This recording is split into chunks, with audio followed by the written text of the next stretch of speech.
Continuemos. Importante, é muito importante, sem dúvida. Fale com @carlosandré.com.br ou pelo chat mesmo. Importante observar que essas aulas não são aulas de filosofia, de sociologia. São aulas que vão dar a você a ideia do que você tem que ler. O que você tem que ler para ter aquele repertório sociocultural. Agora, professor, uma pergunta. Nós vamos usar esses autores nos temas de produção textual? Todos. Nós vamos usar esses autores numa sustentação? Todos. Então, aqueles que fizerem, por exemplo, sustentação oral conosco, vão precisar disso aqui. Aqueles que fizerem os cursos de redação conosco, é evidente que vão precisar disso aqui. Nós estamos falando de senso crítico. E aí, quem você vai usar? Agora, você precisa ler primeiro. Por esse motivo é que o Instituto Carlos André sempre inovará. Você não tem a menor dúvida quanto a isso. Vamos criar, por exemplo, aulas ao vivo, criar aspectos que envolvem temáticas, e eu vou sempre cobrar. Você que estudou o senso crítico, você leu aquele autor tal? Você leu aquele autor Y, Z, W? Porque aqui nós podemos incluir ou não. Então, aqueles que leram, aqueles que se programaram, terão condições de, por meio de um mapa mental, citar aquele autor. Mas veja, não é citação rasa, superficial. Cada autor desse aqui daria um curso desse inteiro. Vocês conseguem compreender? Cada autor desse, se eu colocasse aqui à disposição um professor de sociologia ou de filosofia, o colega poderia falar sobre um curso inteiro sobre esse autor. E, detalhe, sobre várias óticas. Né? Porque se não for falar a história do autor e o que ele falou, isso é muito chato. Eu tenho que fazer o contrário. Note, o que a BNCC pede? Que a BNCC é a base curricular nacional, base comum curricular nacional, que está ligada ao processo educacional brasileiro, indica como deve ser o processo educacional brasileiro. Essa base comum curricular, diz assim, nós temos que partir de determinado livro e aí sim fazer a chamada interdiscussão, o chamado intertexto. Então, não é ler Nietzsche, com base num livro, sei lá, vamos imaginar aqui, eu pego as melhores crônicas, as 100 melhores crônicas, eu pego uma crônica, por exemplo, do Fernando Sabino. E aí eu leio essa crônica, eu consigo ver Nietzsche nessa crônica? Eu consigo ver alguma percepção nietzschiana dessa crônica? É isso que tem que ser analisado. Porque, claro, Sabino escreve com base no que ele já leu. Ele ressignifica o que ele já leu, que é a leitura analítica. Tá bem? Então é importante entender exatamente qual que é o objetivo, repito, desse nosso curso de senso crítico. O objetivo é que você saiba quem você deve ler. Vamos lá então. Max Weber, o grande Max Weber. Alguns, inclusive, quando vão falar em Max Weber, falam que o protestantismo, efetivamente, estadunidense, vamos colocar assim, o protestantismo estadunidense gerou homens milionários por causa da percepção de Max Weber. Sabe quando alguém fala sobre os católicos, teoricamente, não ligam para essa perspectiva financeira, mas a religião evangélica, principalmente a neopentecostal, tem uma tendência a essa percepção muito mais ligada à prosperidade. Sabe quando alguém fala assim? Quem que tem que ler quando alguém fala assim? Tem que ler Max Weber, porque Max Weber, teoricamente, racionalizou essa percepção que nós estamos colocando agora aqui com o senso comum. Max Weber trabalha a chamada ética protestante e o espírito do capitalismo. Ele, que tinha essa natureza protestante, falava exatamente o seguinte, que não era a luta de classes que resolveria o problema central. Portanto, ele era antimarxista. Para ele, a opressão das sociedades contemporâneas resultava de quê? Exatamente da dominação estatal. Então, quanto menos Estado, melhor. Então, ele escreve, por exemplo, Economia e Sociedade, ele escreve, por exemplo, a Ética Protestante, que vai influenciar, assim, quase que completamente a visão estadunidense. A visão britânica, a visão dos bretões é basicamente influenciada por Max Weber. Engraçado, Weber não influencia a América Lusitana, ou seja, o Brasil, não influencia a América Espanhola, né? Por exemplo, a Argentina, talvez influencie um pouco mais o Chile, né? O Chile é mais influenciado por Max Weber. Então, é muito importante entender a lógica da percepção capitalista de Weber. Muitos falam em Adam Smith, por exemplo, mas quando se pensa em capitalismo mesmo, assim, sob a ótica sociológica, olha, Weber tem que ser mais lido. Então, quando eu vejo alguém falando, eu sou capitalista, você já leu Max Weber? Então, que capitalista é esse, né?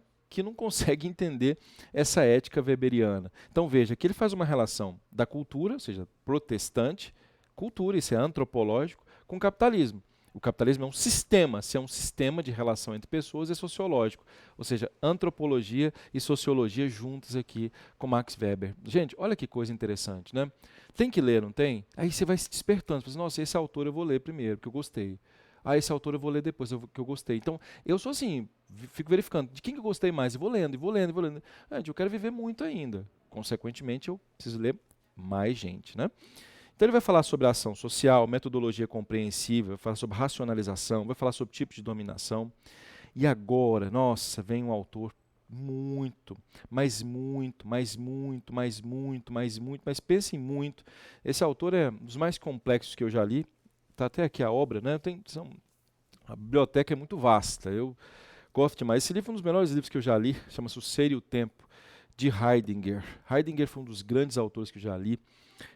E fundador, né? Se bem que não foi fundador especificamente, mas aquele que foi o expoente, pensando na lógica da voz, né? Há um autor recente chamado Nick Couldry, que trabalha, Nick Couldry, viu? Em inglês, trabalha a lógica da voz. Né? Ele fala que não necessariamente aquele que foi o primeiro é aquele que teorizou algo, mas é aquele que tem voz. Então, Luther King, por exemplo, foi o primeiro a lutar contra o racismo nos Estados Unidos? Não, mas foi o primeiro a ter voz. Então, Nick Couldry, que é um autor mais recente, fala que quem deu, pensando em Nick Couldry, né, eu que estou fazendo essa ressignificação, quem deu voz ao movimento de fenomenologia foi Heidegger. É maravilhoso, extraordinário.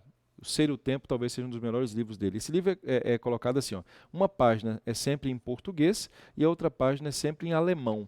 E eles fazem questão de colocar em alemão porque a tradução, vocês sabem, tradutor é traditore, né? Dizem os italianos, todo tradutor é um traidor. Essa é a lógica italiana.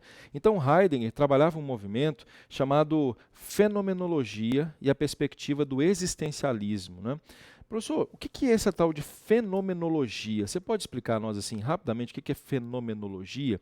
Então vamos verificar no dicionário Wise o que é a fenomenologia e essa perspectiva que vai inclusive influenciar demais o existencialismo, vai influenciar Carlos Drummond de Andrade, vai influenciar Clarice Lispector, né?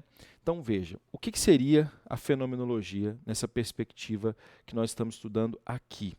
Bem, fenomenologia estaria intimamente ligada à lógica de descrição filosófica, claro, de fenômenos aparentemente ilusórios, fenômenos manifestos na essência dos sentidos humanos, a consciência chamada consciência imediata. E vários autores falam sobre isso, o próprio Heidegger. Então, por exemplo, esse aqui, ó, que é o Husserl, que é tido como o grande autor da fenomenologia, veja, quem dá a voz é o Heidegger, né? Mas o primeiro foi ele.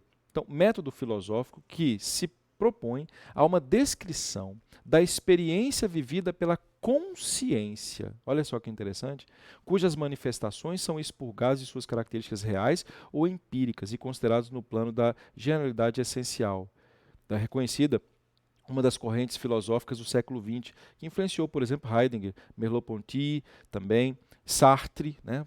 Principalmente sob a ótica do existencialismo, grande Jean-Paul Sartre, tem que estudar Merleau-Ponty, tem que estudar Sartre. Sartre é importantíssimo, um dos grandes existencialistas francês é Sartre, que, né, trabalha a lógica da existência, o porquê daquilo que é mais ontológico, né?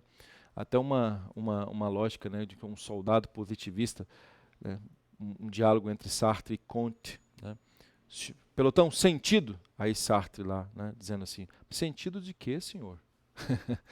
Ou seja, o que significa sentido, né, efetivamente, na percepção sartriana? Drummond, mundo, mundo, vasto mundo. Se eu me chamasse Raimundo, eu estou fazendo interlocução aqui agora entre Drummond e Sartre. Se eu me chamasse Raimundo, seria apenas uma rima, não uma solução. Mundo, mundo, vasto mundo. Mais vasto é o meu coração. Drummond, sartrianamente falando. Né? Quando se pensa em Clarice Lispector, né? Quando se pensa em Clarice Lispector, você vai pensar naturalmente naquela cena da barata, né? Que é extraordinária, em que ela esmaga a barata e lá sai uma coisa branca e elas têm nojo. Né? A lógica da vida, a vida em si, é algo que angustia, o sentimento ruim existente. Por que nós existimos? Então, aquela percepção sartriana, que é muito importante, nós primeiro existimos, para depois termos essência. Então, Sartre dizia, a existência precede a essência no ser humano. Então, primeiro eu existo. Aí só depois é que eu tenho a minha essência. O ser humano, quando nasce nada. Aí os aspectos, aí Rousseau, né? Os aspectos sociais é que me formam, que fazem com que eu seja Carlos André. Então, primeiro eu tenho uma identidade, mas indivíduo eu com você depois. No animal é diferente, diz Sartre. O animal, a essência precede a existência. Significa dizer o seguinte, um burro nasce burro e vai ser burro, burramente falando, até o resto da vida. Uma abelha nasce uma abelha e não vai deixar de ser abelha. Ela existe há milhões de anos e faz o mesmo mel do mesmo jeito. Então, é por isso que ele traz uma lógica de racionalização. E o movimento fenomenologista trabalha, no caso por Heidegger, trabalha exatamente essas perspectivas ligadas à consciência e não a pragmatismo, que é típico do cientificismo, seja do positivismo, lá de Auguste Comte, seja, por exemplo, da burocracia, que é trazida por Weber, por exemplo, sob a ótica do capitalismo pragmático. Notaram como esse detalhe é altamente interessante? Então, esse eu quero mostrar a vocês.